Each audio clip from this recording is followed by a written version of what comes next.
or we can talk about the topic at hand. We either or is okay with me.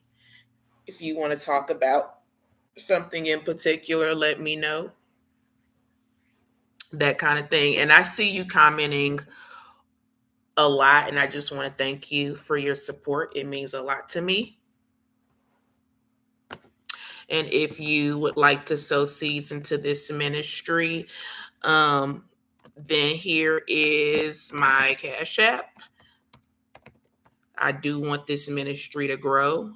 I want to be able to do a lot of things like have a homeless ministry, and feed the homeless downtown in my local area. Because a lot of times abuse and homelessness is intertwined. So that can be an outreach that I can do. But also just growing my channel and getting monetized, I think, and getting to that 1,000 subbies is the main goal for today. Well, not today, but for the near future. Because the more subscribers I have, the more chance it can be liked and shared, and other people can benefit from the message. The message today is how the abuser can also imitate and cloak themselves um, as your rescuer. I know that that was the dynamic.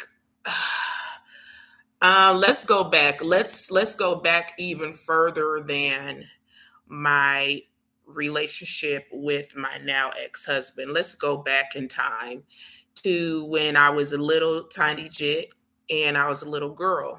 And I would say my very first abuser was my grandfather. And I think what was so insidious about his abuse of me, and it was not sexual. I His abuse was more so psychological and physical abuse, violence, and but at the same time, there would be times when he was oh so nice, oh so sweet, and as long as I did everything he wanted me to do, as long as I was catering to his needs, then everything was all good. But if I exercised autonomy or say, hey, grandpa, can you leave me alone? I want to be alone right now. I want to chill in my room. Oh, FUB. You Mind you, I'm 9 and 10 and you're cussing me out like I'm a grown woman. No woman should have to go through that, but especially not a grandfather talking like that to a grandchild. So, but what was so confusing about his abuse of me is the fact that he was my rescuer. He rescued me from the abuse of my aunt and the abuse that they were my cousin, her daughter, would inflict upon me. He rescued me when my aunt did terrible things to me, and in order to cover her crimes, in order to cover her tracks, when the police were called, she told lies on me and got me arrested and sent to a mental institution. Oh, you're crazy, she's just crazy, I don't know why she flipped out, she's just nuts, that type of thing. But really, you're telling a 12-year-old girl, you're giving a 12-year-old girl a bottle of her antidepressants, and you're abusing her and telling her she's not shit. And then you give her a bottle of antidepressants to say, here, kill yourself. And you don't think that, what do you think I'm going to do when I actually try to do it? So I'm just telling you this to give you a little background. Um, and I remember my grandfather visited me in the inpatient facility, and he never bought the story. So he told me what really happened. And I remember telling him what my aunt had done to me, and him shaking his head and saying, okay, I'm going to take you out of that situation. You're going to come live with me now. And I did live with him. But for the next, from the age of 12 to 18, it was going back and forth between my grandfather and my aunt, because one of them, they would abuse me so badly that I'd leave them to go to the other one, but the other one would abuse me too. So I'm ping ponging back and forth between this situation. And I don't see any way of escape. I don't see any way out, because any and every adult that I put my trust in ends up betraying my trust. So, and that's what my grandfather was to me. As much as I loved him, he was also my first abuser. And he wore that cloak, like I said, as, I'm going to rescue you, I'm going to take you away. Um,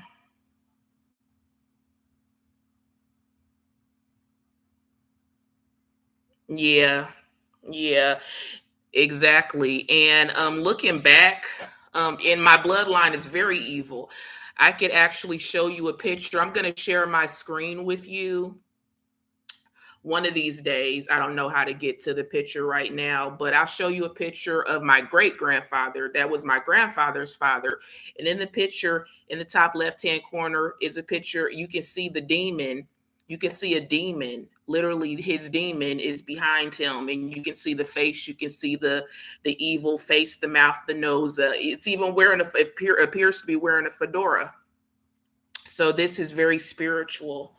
It's in the bloodline, that evilness. And I think, I just think that I'm to come to terms. I'm beginning, as I get older, I'm beginning to come to terms with the fact that as much as I loved my grandfather, that doesn't negate the fact that he was also my abuser. And sometimes he would masquerade as a rescuer. It's about power and control. I think that him and my aunt utilize me as a pawn in some,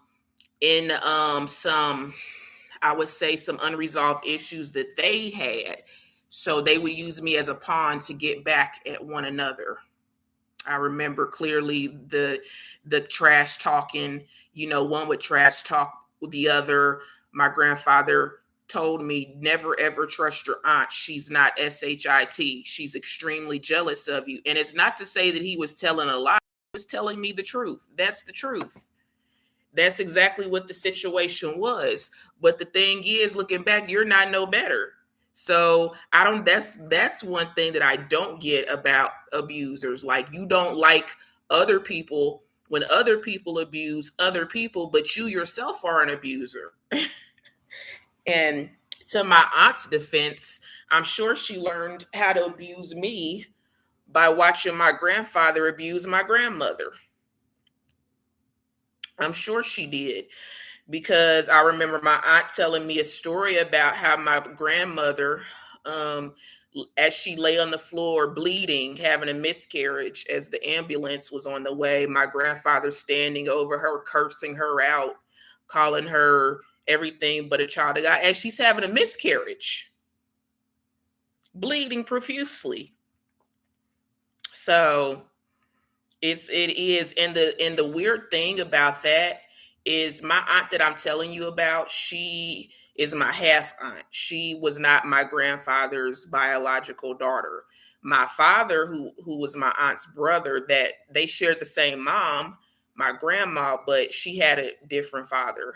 But my grandfather had been in the picture since she was like 3 years old, so he just claimed her, but that was not his blood daughter. So there was a lot of animosity, lots and lots of animosity on his treatment of my grandmother. And yeah, so he just played that role. I believe, it's not to take up for him, but I think that he genuinely did love me, and I was his favorite. And that's why all the other, like my aunt and my cousin, despised me so much, because of the favoritism he showed to me. But I don't like when parents play favorites, because it's manipulation. You're pitting one child against the other. So for him to have that much favoritism over me, it wasn't really in my benefit or in my favor, because when he was angry at me, he would just get my cousin or my aunt to abuse me for not doing what he wanted me to do. He would allow them to abuse me openly so that he could gain my compliance, because he knew how he was a master manipulator who knew exactly what he was doing, exactly what he was doing. And he died under the influence of that bloodline curse. And most of the men in that direct bloodline die of heart attacks. My father died of a heart attack, and he died of a heart attack. My grandfather, and so on and so forth. So he died under that bloodline curse. And I firmly believe I am the generational curse breaker. I am, because everything that the curse was supposed to do, it hasn't been able to do, because God broke it off. Only the powers and the mercies of God can break it off. That's the only being and entity who can break off a curse when you're tied to a demonic altar of some sort. And I believe my bloodline was tied. It was tied to a demonic altar because of their behavior. Because this type of behavior runs rampant in my family. I would go to narcissistic, sociopathic, murderers, violent people, drug addicts, drug dealers, all of that. So sometimes I wonder, how did I come out of this? How in the world did I come out of this type of bloodline? Because I'm nothing like, I call them those people. I'm nothing like those people. I never was. So it really baffles me how I was even born into this. Sometimes I wonder, God, what is your purpose? What's the purpose behind it? Because they might be related to me by blood, but I'm totally different. I never fit in. I never ever fit in with my blood relatives. They always ostracized me because they could just sense that I was not like them. So I wonder, God's going to get the glory out of it. I know that much. He'll get the glory. I know he will. And I also was able to upload a new video today. Pay also? What do you mean?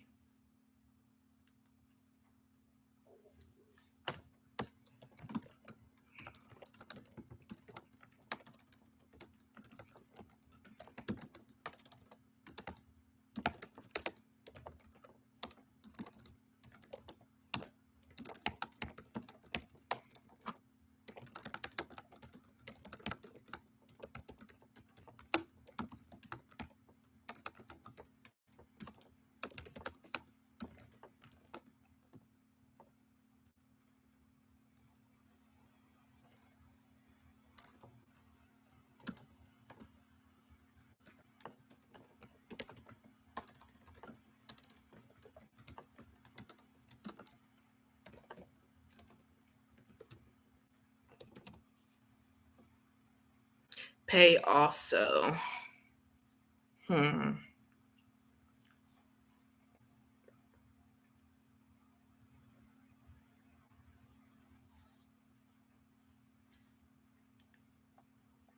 So, Gifted Hands, I do have a couple questions for you regarding my channel.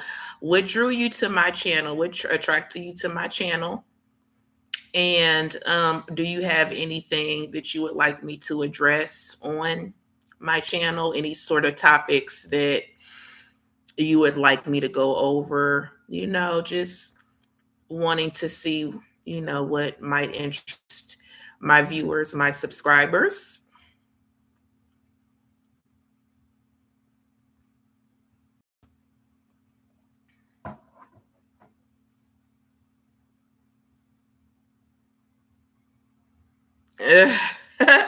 Years later, someone told me the longer it takes them to repent and confess to what was done to us, the worse their karma is.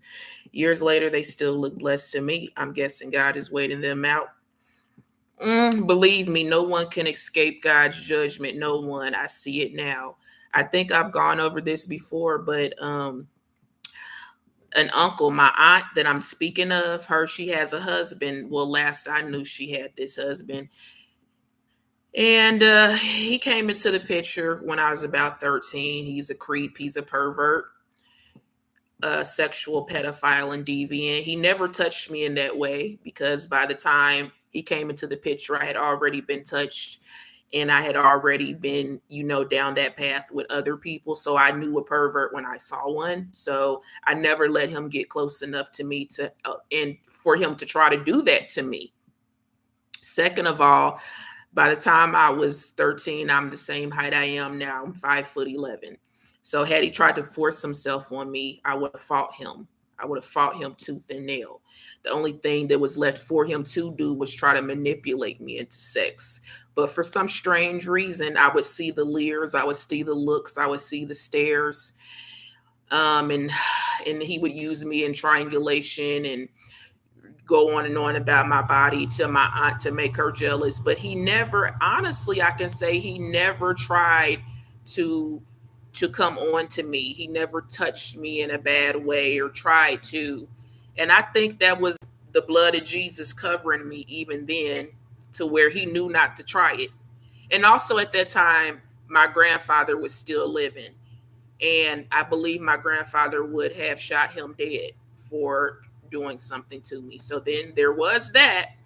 But of age, and when my grandpa died,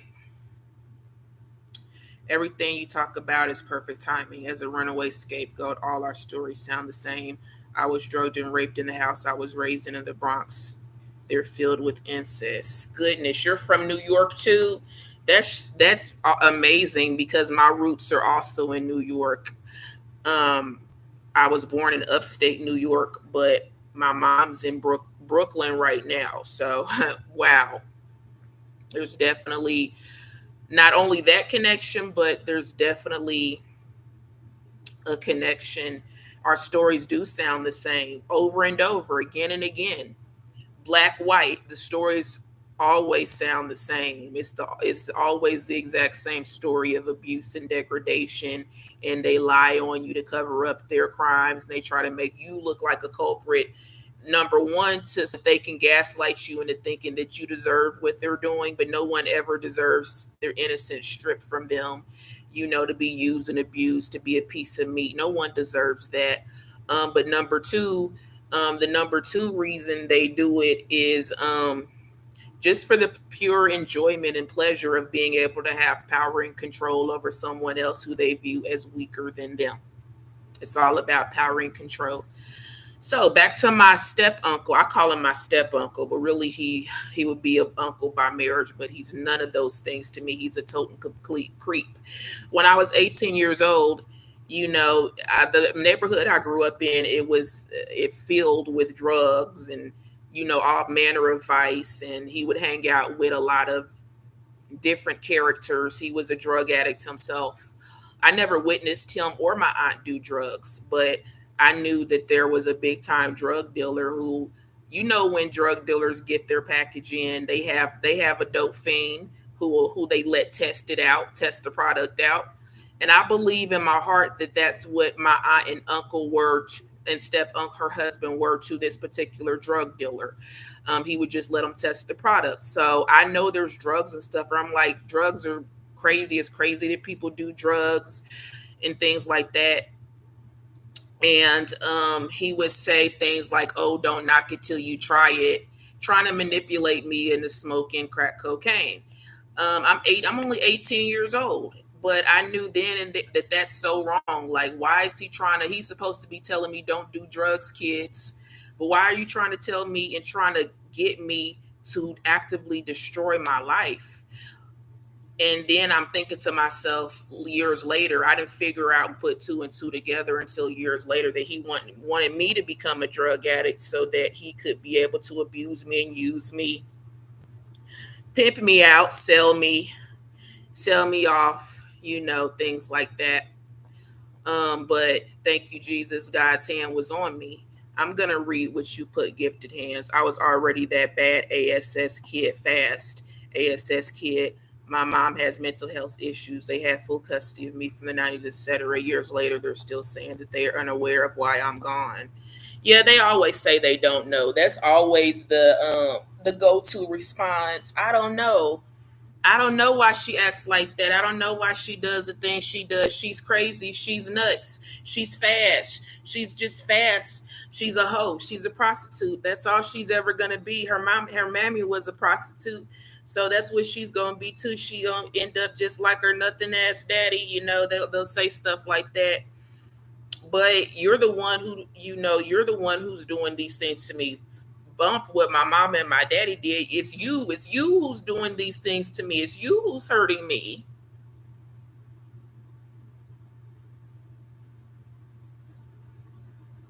So your mom, yeah, that's what I tried to do the same thing for my mom too. I really did.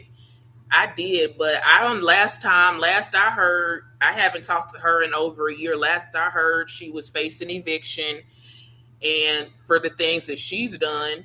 And she did have a social worker. I'm the one who got her hooked up with the social worker and made sure she got the social worker in touch with the social worker. But that's all I can do. I don't want to. There's nothing more I can do for that woman, and I don't owe her anything. We think these abusers, they get us. They try to make you feel like you owe them, but why should I owe you anything when it's you who did these terrible things to me? What in the world do I owe you? You don't want to owe me an apology at the least, but I know I don't waste my breath trying to get an apology because I know I'm never gonna get it. So that's why I'm just on my healing journey, and I'm gonna continue telling my story because me telling my story helps me to heal, but it's also empowering other survivors to tell their story too. Because you're complicit in the silence, and it's only through telling our story. That's how we're going to overcome, by our testimony, by our healing process, our journey. And we cannot do this all by ourselves. We need each other. We need the support of a community. I need the support of a community. That's why I'm on here now on YouTube, because I want community. Obviously, this isn't something that I'm just going to discuss with any and everybody, but I need to get it out, and I need to get it out in a safe space and place and with safe people. And like I said, you've been coming in religiously, gifted hands, and telling me your story too, and it makes me feel like less alone. Less alone, I would say. And bless your heart. God is going to surely bless you for doing as much as you are doing for your mom. You're a better one than me, I'm telling you, because I wash my hands of my mother. If she's on the streets right now, it just is what it is. That's how I feel about it, because I did everything that I could possibly do for her with no appreciation, getting cussed out, being told, I'm the cause of her entire life, her life story. Like, you're trying to blame me for this? No. I had to move out of New York. Our parents are reprobates. Yep. So food, water, and shelter for them. My mom still doesn't care that she left me with sick people. Thanks for sharing your story. Thank you for sharing your story. That's what God will do. He'll give them over to a reprobate mind. He gives them over to a reprobate mind. And I'm glad you got out of New York. I'm on the East Coast myself, but I probably won't be here forever. That's for sure. I'm trying to move somewhere else. Just like I moved out of Indiana, I'll be moving somewhere else. And I surely wasn't going to stay in Philadelphia, all the ugliness going on in that city. And they got the nerve to say on the news that crime is down. Use a damn lie. There's a woman who got shot dead on Christmas Eve. So how is crime down? I'm just tired of it. People are just evil. People are just evil. We living in the last days. I'm telling you, it's the last days. And as far as food, water, and shelter for my mother, you know what? I'm tired. Dealing with her was totally exhausting. So if she go on the streets, that's on her. But I doubt she is. I doubt she is because she's a good manipulator and con artist.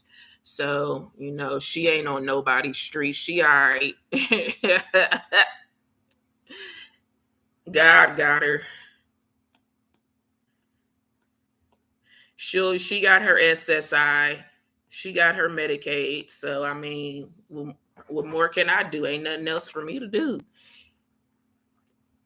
I can't do nothing for her. I really can't. I mean, it's time to be selfish.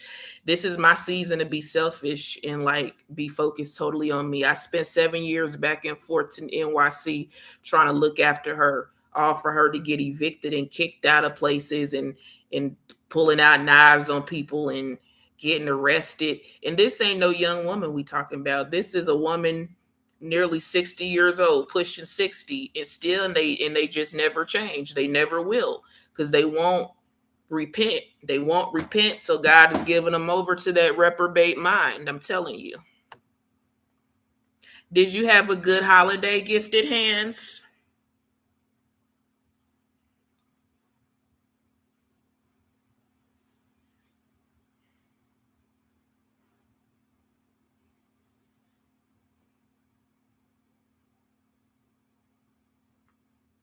I know.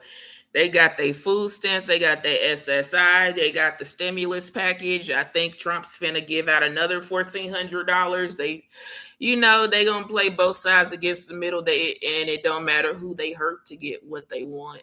That's what you have to understand. These people, unfortunately, our blood relatives, our household enemies, they're not capable of love. They're Whether they birthed you or not, they don't have the capability or capacity to love you.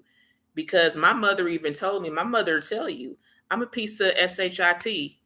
She knows she's a terrible person and she's not willing to do the work to change. That's the thing. They know that what they do is wrong, but they won't do the work and change. That's the thing about it. So if you don't want to change, faith without works is dead. So even if they did want to change, but you're not willing to put in the work, nothing's going to change. It's that simple.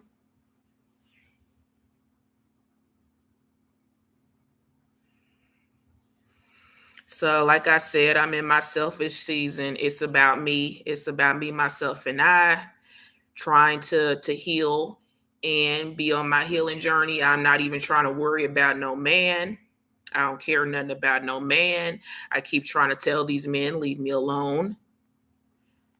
I don't want to be bothered right now. I think it's unfathomable. I think a lot of men can't fathom that a woman really doesn't want to be in a relationship, doesn't desire a man in her life. They think, oh, she must be gay. No, I just don't want to be bothered. Not until it's the right man and it's the right situation. And I'm not putting a time frame on it until I get good and damn ready. That's when I'll want to date again.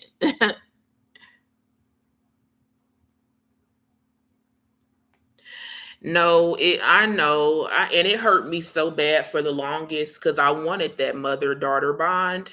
But they're so consumed with the inner workings of their own twisted dark minds that they have no room. There's no room for love in their heart for anybody.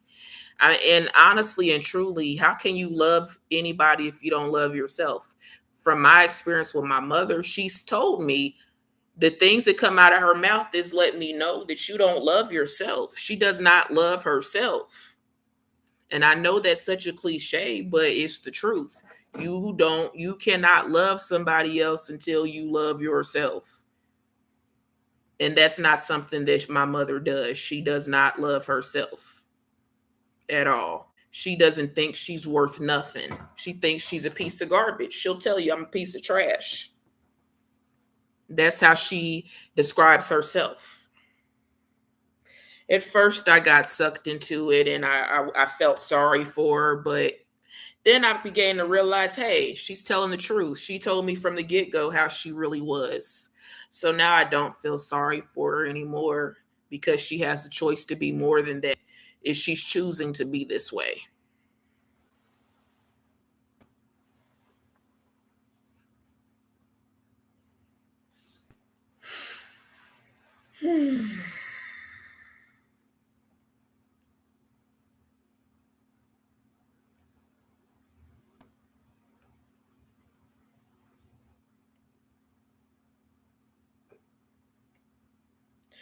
Exactly. Exactly. Because if I'm unhealed, my unhealed version of me is going to attract another unhealed person, and I don't have time for that. I have enough baggage of my own. So I do not want the baggage of somebody else. I don't even want to.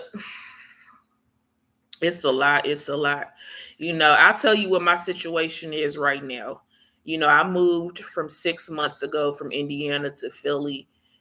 Jobs is it's just tough. It's very, very tough. It's very, very hard to make it in a town like Philadelphia, and people being so evil, and got let go. I know beyond a reason of a doubt, beyond a shadow of a doubt, I can call my ex-husband now, and he would have at least $300-400 for me if I told him that's how much I needed. And I don't have a dime to my name right now. Don't know how I'm gonna eat. But I made God a promise that I wanted change. I wanted something different. So I can't be bound, even if any contact with my ex-husband. I can't do it. I can't do it. God's gonna make a way. Somehow, some way he's gonna make a way. This much I know. This much I know for a fact. God's gonna make a way. I done had a couple people on here cash at me already. So I'm blessed. I'm blessed for whatever little bit I have until I can make it and work and get my first little paycheck from this other job that I'm starting.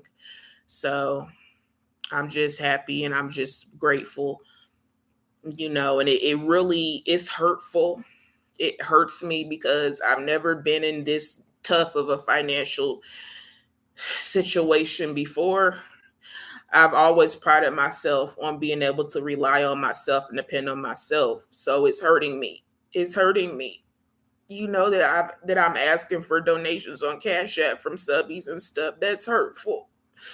But at the same time, I can't go back to dealing with my ex-husband. I can't do it. I love myself too much, and I know God loves me too much for me to be dependent and going back to my own vomit, back to a man abusing me. So I want to make something happen, something work, and be a YouTuber and be a streamer. I'm gonna try.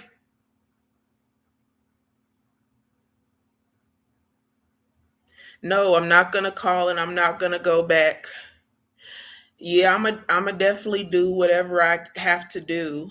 Um, as far as food stamps, pantry, whatever, if I have to do that, that's what I'm gonna have to do. It is what it is. Who would think that I never would have thought I would be. Yeah, it is. Yeah, it is. I mean, it is. But I'm just getting started. So it takes time. It takes time to build something up. But I'm trying to get to 1,000 subscribers.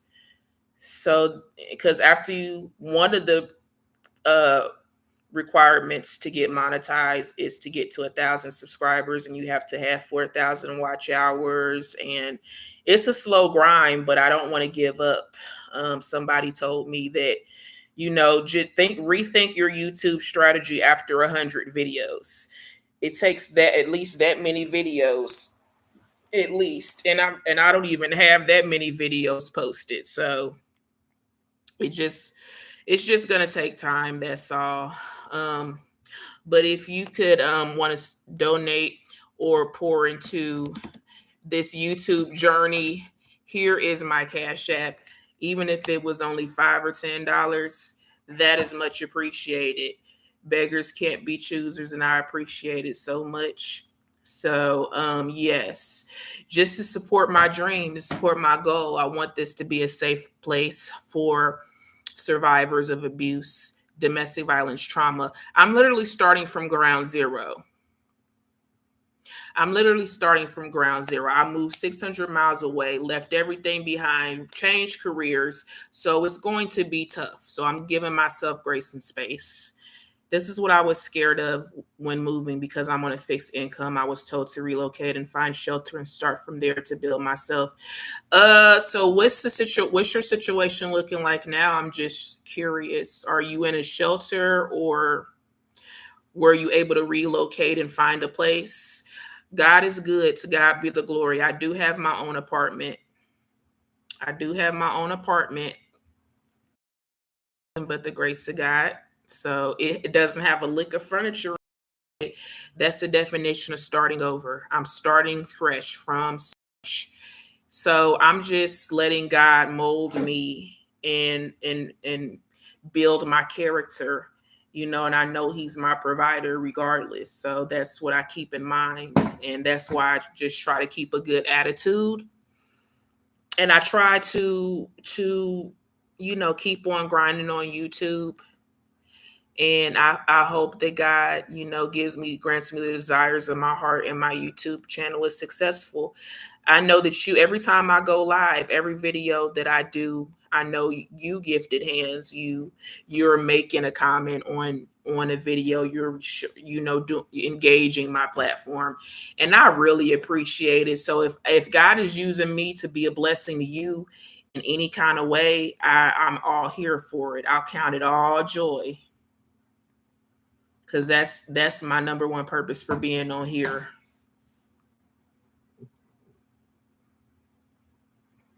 You do have to move. I can't walk away from you and you telling me this, because honestly I was in the exact same situation as you were 3 years ago. So I've been there, and I believe your first step, can you call the domestic violence national hotline? I'm gonna put the number in because they can give you resources for like temporary shelters, and I want you to get connected to a domestic violence organization.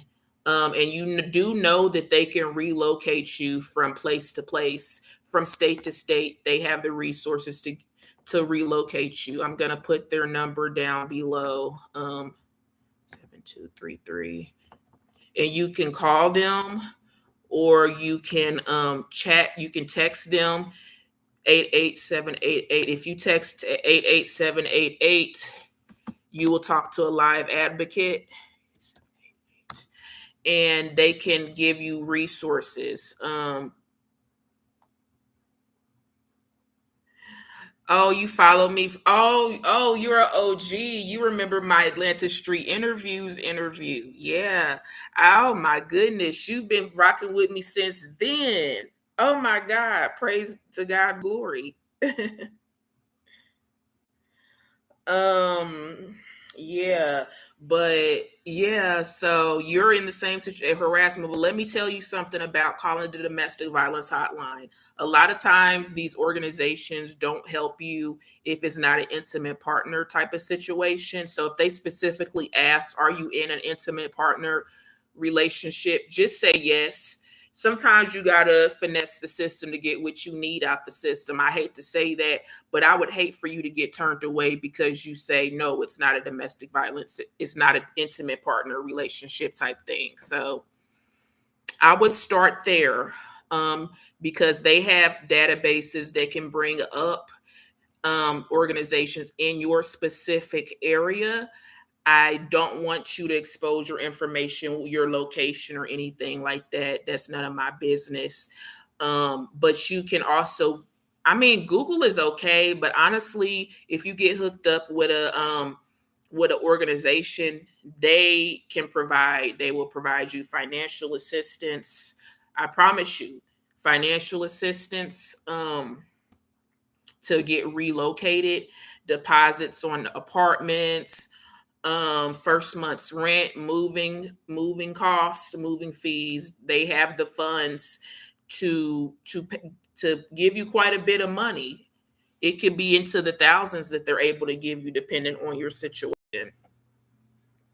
And a lot of times they want you to be a part of group counseling and group individual counseling and individual therapy too, which that's not a problem. I really was in need of the individual counseling and group therapy. So that was cool for me. I don't have a problem. It's been very helpful. And actually the therapist that I'm with now, she 100% approves of my channel. This she was very happy and pleased when I told her that I had made this YouTube channel, you know, and had started posting and, doing things with it. Because for the longest, I didn't post on YouTube because I was ashamed of the things that I had been through. But the more I talk about it, I'm not ashamed of it anymore because so many other people have the exact same story and they're in the same predicament I am. They're shamed into silence, and that's not cool. These monsters can't keep on doing God's chosen ones like this. I'm serious. Enough is enough.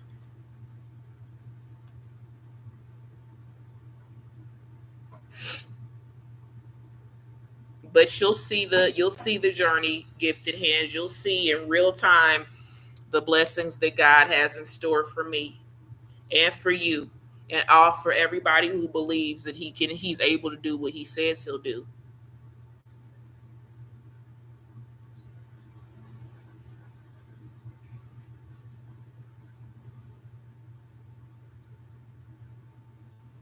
And you will have to move, gifted hands, because that's what I had to do. That's the exact thing I did. I relocated to a totally different state. I had to relocate too. So that's why I'm in the predicament that I'm in now. Because like I said, when it's hard moving, picking up everything you have and moving 1,000, 2,000, 3,000 miles away, there's a it's every you're moving your whole entire life. So it's I'm like I said, starting all the way over. But I don't regret the decision, and you won't either. I promise you, you will not regret it when you take those steps to get out of that predicament. Because the one thing I've understood and learned is that no one's going to save you but you. There is no knight in shining armor. There is no Prince Charming. The only thing that's lurking around that corner is another boogeyman looking to take advantage of your pain, your weaknesses for their gain. The only one who's going to save us is us. That's it. That's all, folks. And once I found that strength within myself to take that first step, God helps me the rest of the way. He really has. He really has.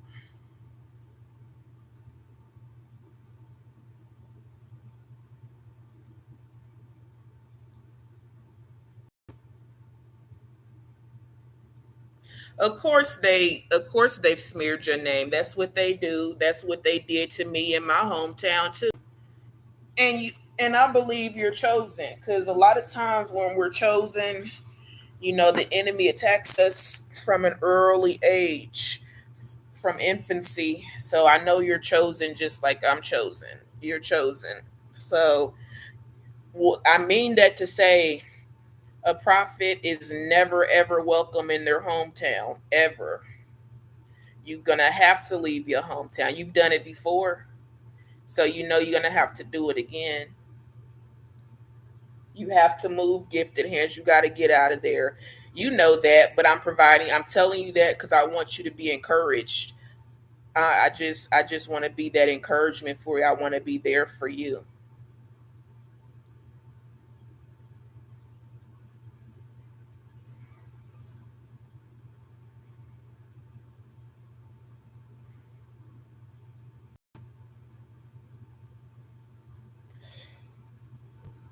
I would play music, but if you play music, it's going to copyright you and flag you.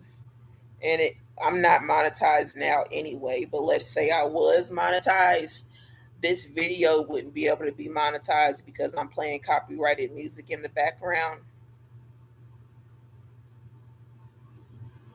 Please call them. I know it's a whole lot.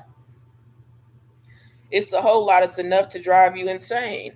If you don't stay prayed up. So don't let these devils, don't let these wicked people, you know, do that, don't let them get to you. And I know that's easier said than done. And I think that's why God got me right here, right now in this place, in this space, talking to you to let you know that you got this and that God got you and that God loves you and God's going to deliver you and God's going to set you free. If only we believe. And I'm not saying that just to say that. I'm a witness. I'm a witness to how he can save you and set the captive free. I remember this time a year, 2 years ago, I prayed on my knees.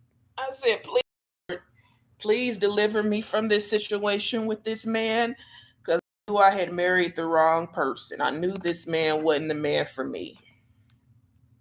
And I said, please get me out of this. Please, Lord, get me out. And God had told me not to marry the man in the first place, but I was operating in fear. I wouldn't trust. I wasn't in a place where I was trusting God and his promises. And so my situation went from bad to worse because I wouldn't trust God. So I'm calling you today, gifted hands, to trust God. I want you to take this first step, and you can either call these people, or if you can't call, text these people, and they'll give you some numbers of some places you can call in your local area, and then just take it a day and one step at a time.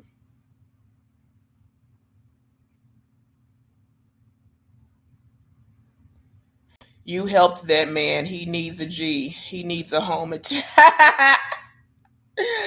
Yeah. You mean my ex-husband?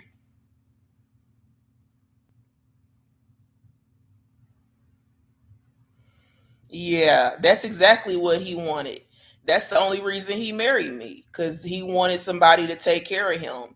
He wanted a home health aide. He wanted a nurse. That's all he was after, was a CNA or a home health aide. And that's probably what he'll end up getting now that I but it's also, he just wanted somebody to have control over, to be mean to, and to be abusive towards. That part too.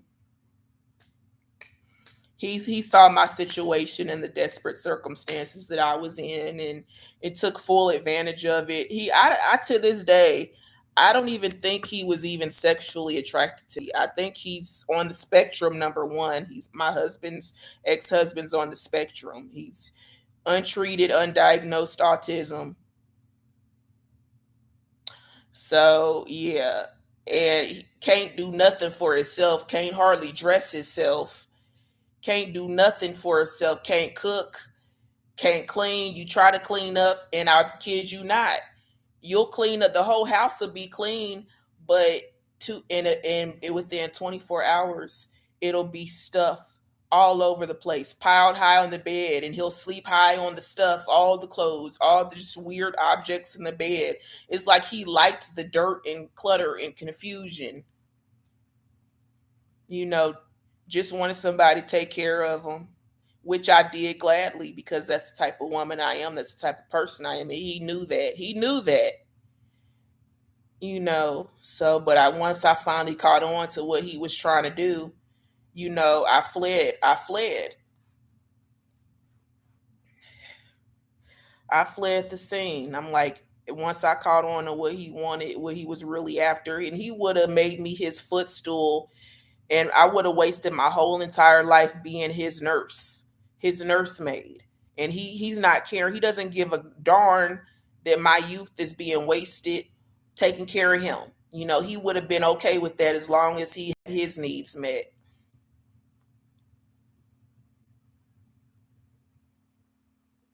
Yeah.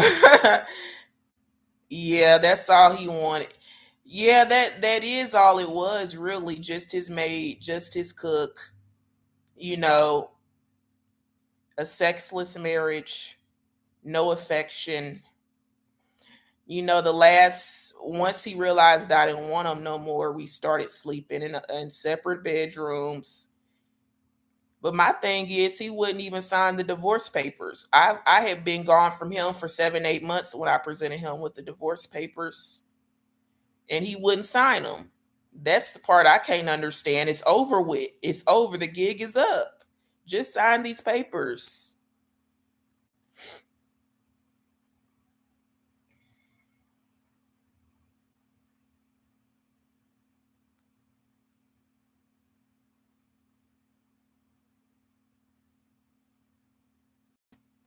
Yeah, but that's all he wanted out of me. He just wanted somebody to cook and clean for him. That's it. I despise him. God is still working on me with that forgiveness part because I can't stand that man. I hate him. Sometimes I do. I hate what he tried to do to me. I hate how he tried to steal my youth and make me his footstool. You can't give me children, nothing. You can't do nothing for me. Here I am, 32, married to a saddle to a 70-year-old man. Like, what kind of fairness was that? It wasn't fair.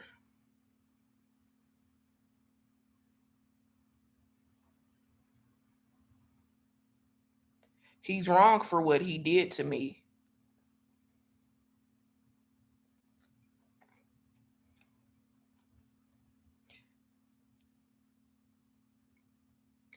Yeah, just back and forth to the hospital, taking care of him. I took that video off. I took that video down because I just couldn't stand him no more. I just took it down. But yeah, because all these health problems, and he's not telling me all these health problems. You haven't told me that you've had a triple bypass surgery. He didn't tell me all that. And he ain't been taking he ain't took his blood pressure medication in 5, 6 years, and how sick he is. I don't see how he's still alive. I really don't see how that man's still alive. And you was a dope fiend for 30 plus years on heroin.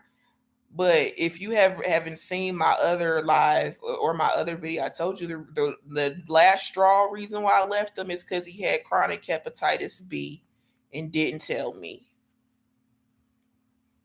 That was when I found that out. I said, "Yeah, I'm gone." I knew I was gone then because you've put my health at risk.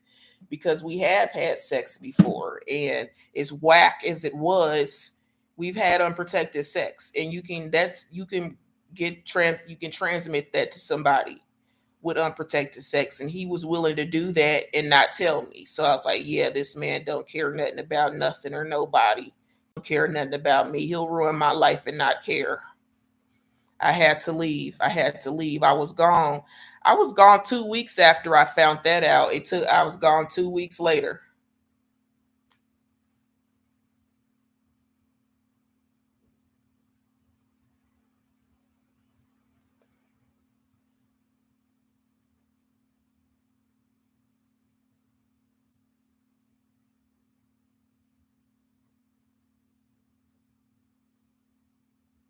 No. I mean, yeah. 4,000 a month, yeah, that ain't enough for me to stay in some sexless marriage. You can't please me, you can't give me you can't give me children, and you probably mean as a rattlesnake. That's why don't none of your kids want to be around you. So all you want to do is use me as your emotional punching bag because your life is crappy. So you want to make somebody else miserable because you're miserable. No, don't do it. Don't do it. Ain't worth it. All in that. That's what I'd rather be on here. I'd be on here on YouTube crowdfunding than call him. I won't call him for a dime.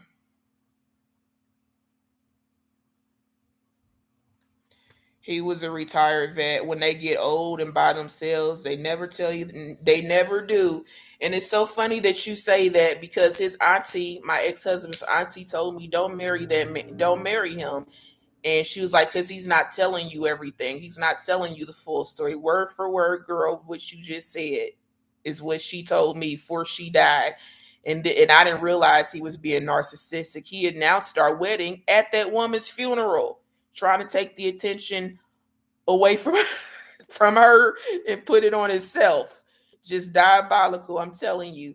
I wouldn't marry one of these old men for the world. Old men have worms. Yuck.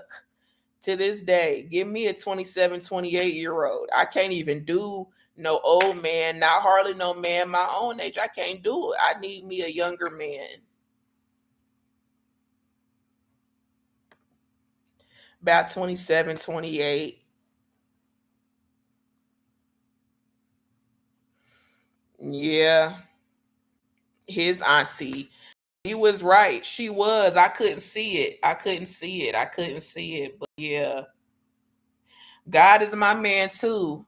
You girl, do you? I got a man on here on YouTube. But since I've been going live, I guess he's obsessed with me, and he wants us. He's trying to bogart his way and onto my channel, talking about we can do lives together. No, this is my channel. This is my channel, not your channel. And wanting to, what else is he asked for my email address, and my email address is on my YouTube landing page. It's right there. But he's like, oh no, this is a Yahoo email address. I don't want this because it's Yahoo. Like, what do you want? Like, he's like, oh, I want to meet you. So no, no, the devil is a lie. I'm not on here. I'm not doing Charisma's healing journey to find a man. I'm on here to help people. But it's even started on here. But I guess I'm too seasoned for that. I'm not here for that.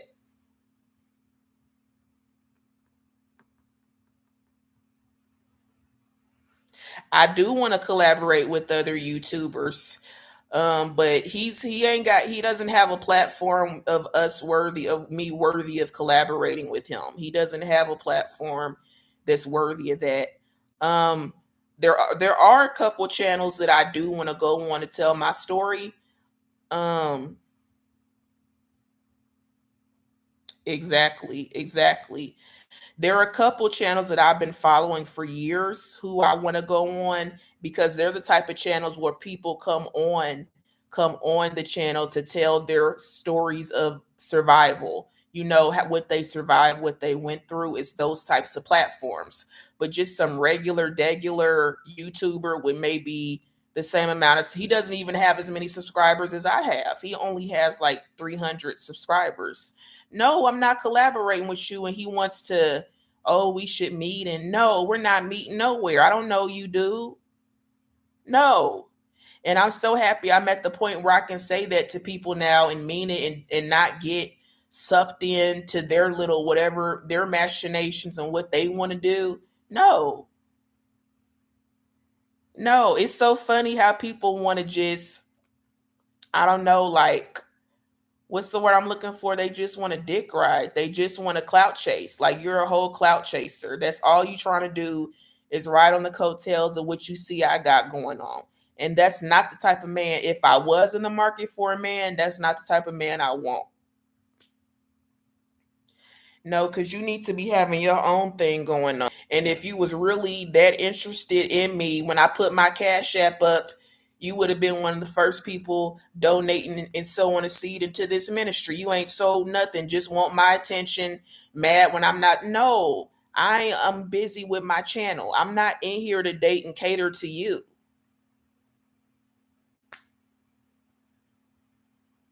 And I hope he doesn't come back. I hope he stays gone. Or if he comes back again, I'm going to just block him off my channel because I don't have time for that. I'm good for blocking. My cutoff game is so strong now. You wouldn't believe it.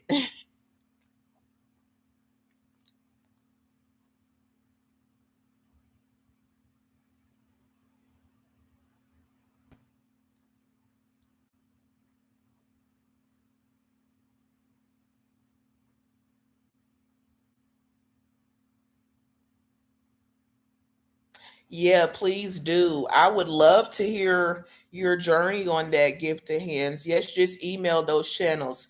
I could probably name three or four of them. There are a couple of them. Unfiltered stories, De La Fay testimonies, that type of thing. Those are the two that I know of.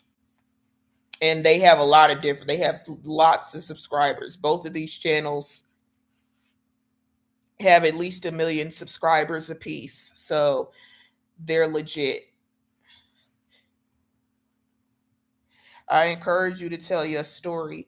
Also, gifted hands, which you could do if you want to. You can share your story on my platform. We can do a, you know, I think there's a way where I'm gonna look into it, and I would love to do it actually. We can call into the show, like, and then if I do a live and you would call this number, and then all the people in the live would be able to hear you at, and or you could get on your webcam, and it would show me and you at the same time on the live. So if that's something that you want to do, I would love to feature you on my channel, because I think it's important that survivors get their stories out there. These crooked, evil, wicked household enemies cannot keep hurting and abusing innocent people and children. It's finally time they were exposed.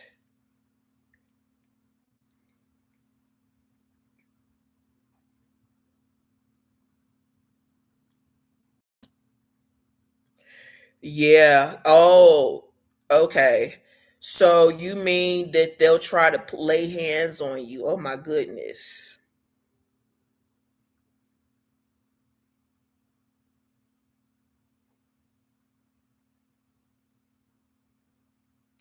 And I heard it goes down in the boogie down Bronx. That's one place my mother would never ever take me, was the Bronx.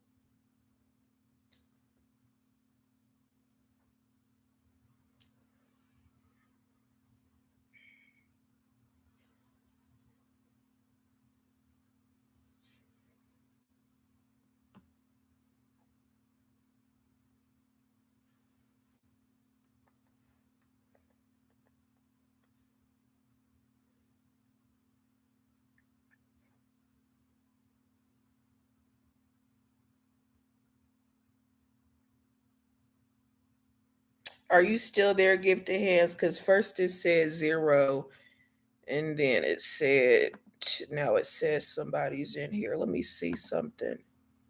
Yeah, I think you're still in here. You must have logged out and came back in. Yes, please tell your story. You owe it to yourself. You'll feel so much lighter once you're able to tell your story.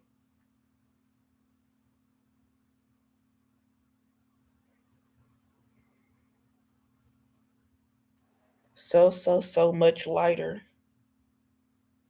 It'll feel like a breath of fresh air. And just know, even if they say no one will believe you, they tell you that because that's it's actually the exact opposite. They know that you will be believed. That's why they want you to believe like you want, because they know people will believe every single word.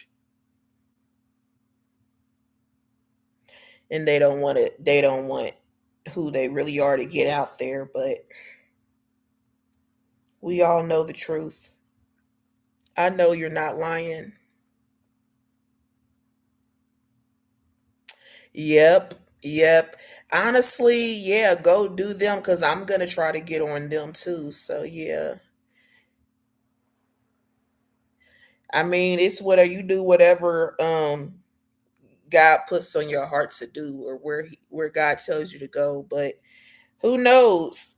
I hope and pray to God the channel grows, and when it's at the right amount of subscribers, well, there is no, but when it I hope that it grows to be in the hundreds and thousands of subscribers. I really do. And when it does, it'll be a bigger platform. And that's something that I know I'll start doing, is inviting other survivors on to tell their stories. Oh yeah. Thank you. Thank you for that encouragement. I appreciate that. And what in church ain't got nothing to do with nothing. Some of the biggest monsters are linking or lurking in the church. TD Snakes, anybody? Please. That's where they do they dirt. The devil is so busy in those churches. That's why I said I had to take a step back from going to church. And I said the church is in me. The church is in me. Until I can find a place where I can feel comfortable, then yeah, I'm not going back to these churches, because a lot of these churches are filled. They're not, it's a shame you walk into a church and you don't feel God. All these churches that I've been in, I don't feel God in them. I don't. God's not nowhere in them. And he's not going to be, because he's not going to bless no mess.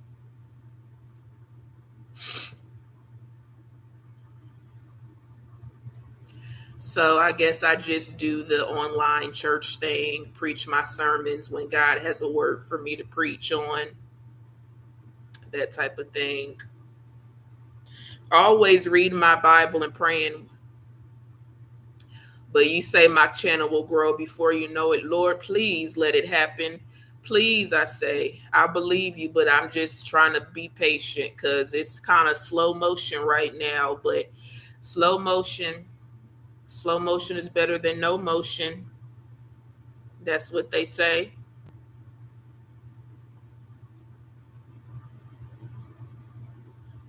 I don't know. YouTube can be type of, I don't know. I don't understand YouTube, because I had one live where I had 250 views on that live.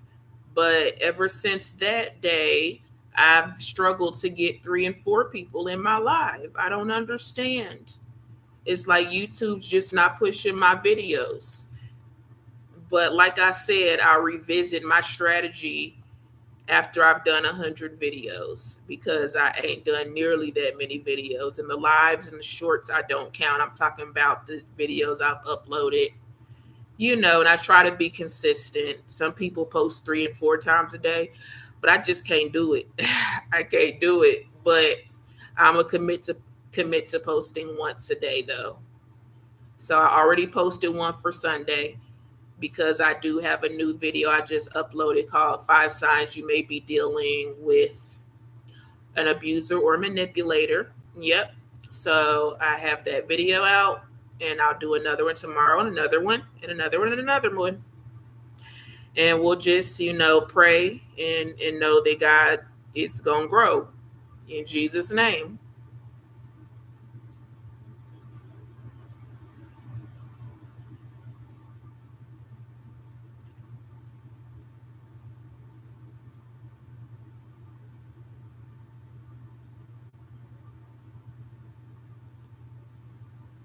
In Jesus' name.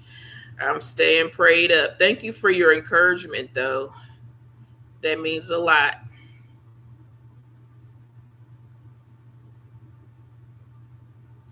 There's one story that I know exactly what I'm gonna post tomorrow. It's not gonna be a live, it's actually gonna be a long form video. And yeah, because it's been something that I haven't wanted to talk about, but there's there like I said, they're still in our testimony, so I'm gonna talk about it. And I don't care what the repercussions are. There are no repercussions. There's not, honestly, in my case, and every case is different, but in my case, my abusers have absolutely no power over me anymore. I'm far, far, far away from them. There's nothing they can do to hurt me anymore. Nothing they can do to hurt me anymore. Once I became of age, they abandoned me anyways. They had no further use for me once I became an adult. So the abuse from them stopped, because they no longer wanted me around. Discard, and looking back, that's the discard phase, but that's the best thing that those people could have ever did, was discarded me. I'm happy, because now I'm free to create my own story and live my life to the fullest for however long I got left.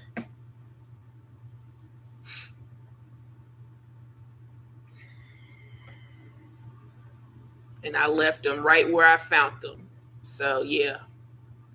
Oh, and long story short, with my step uncle that I was telling you about, Gifted Hands, he's dying of stage 4 lung cancer. Last I heard, 3, 4 months ago.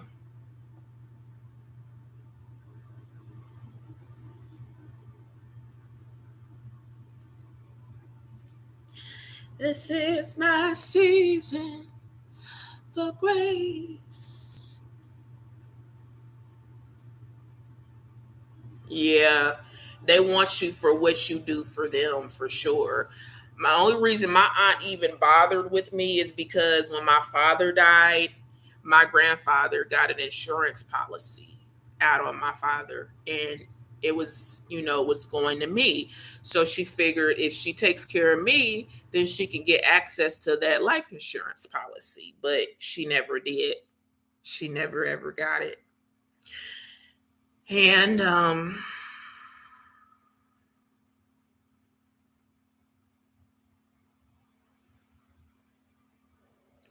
they get real slick or die in the worst way.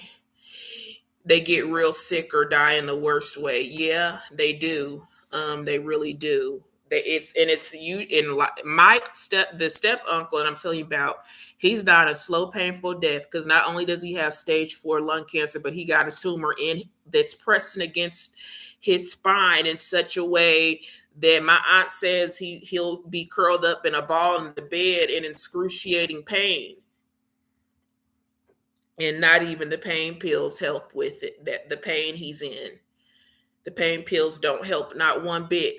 Well, actually what happened was he was abusing his pain pills, so the doctor quit writing the prescription for him, so he doesn't get any more pain meds anymore, so he's suffering.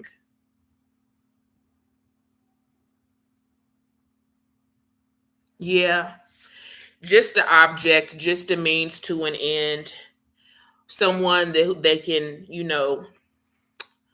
spew their hate, their self-hatred onto. Yes, that's true.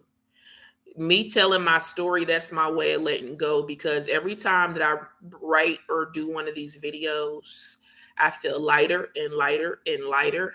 Oh my goodness. And happier just to get it off my chest. I'm smiling more now. Haven't smiled this much in years.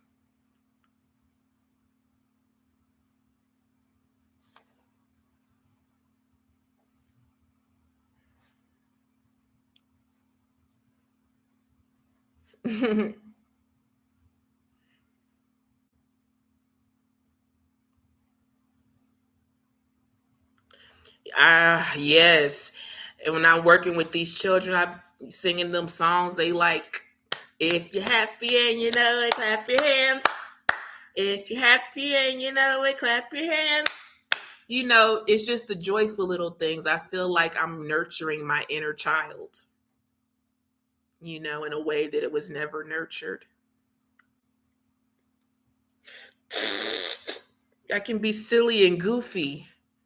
Yes, I feel free. Thank you, Jesus, for freedom, for taking these chains off of me,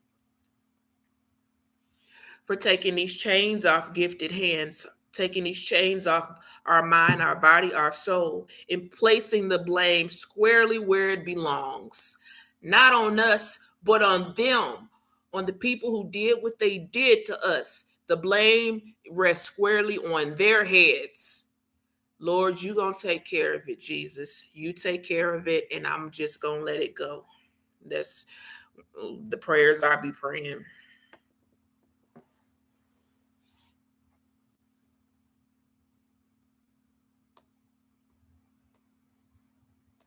Yes. Word curses. But you see my finger, how when you pointed at somebody, how 4 fingers are pointed right back at you. That's kind of how their word curses are. It's like pointing a finger. You got a finger pointed at somebody else, but there's four more pointed back at you. So don't worry, their word curses didn't stick. You know it's coming back to them. Everything they've done, you don't think that they're getting away with this. Not even your mother. Don't think she's getting away with nothing that she's done. Because till the day she dies, she'll never know peace. She'll never know it. Ever. Just the chaos that she has created, that she has been the author of. That's what she'll die. That's what she's lived in, and that's what she's gonna die in. Chaos, confusion. And don't feel a lick sorry for her neither. I sure wouldn't if I was you.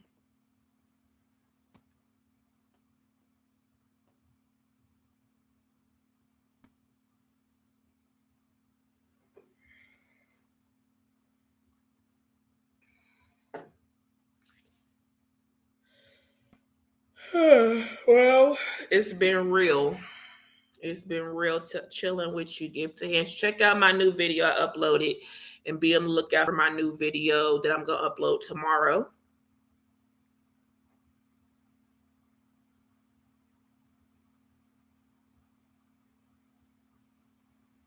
Woohoo! Yes. I learned that we are the answer they never wanted in the storm they never prepared for. But God put us here to show them what we're made of. Woo, man, no sure words have been spoken. I'm going to go on off here too, but I know we'll talk soon. I love you with the love of God. God bless you. Please, if you can, call those numbers that I've given to you, okay? And tell me how it went after you decide you want to call, okay?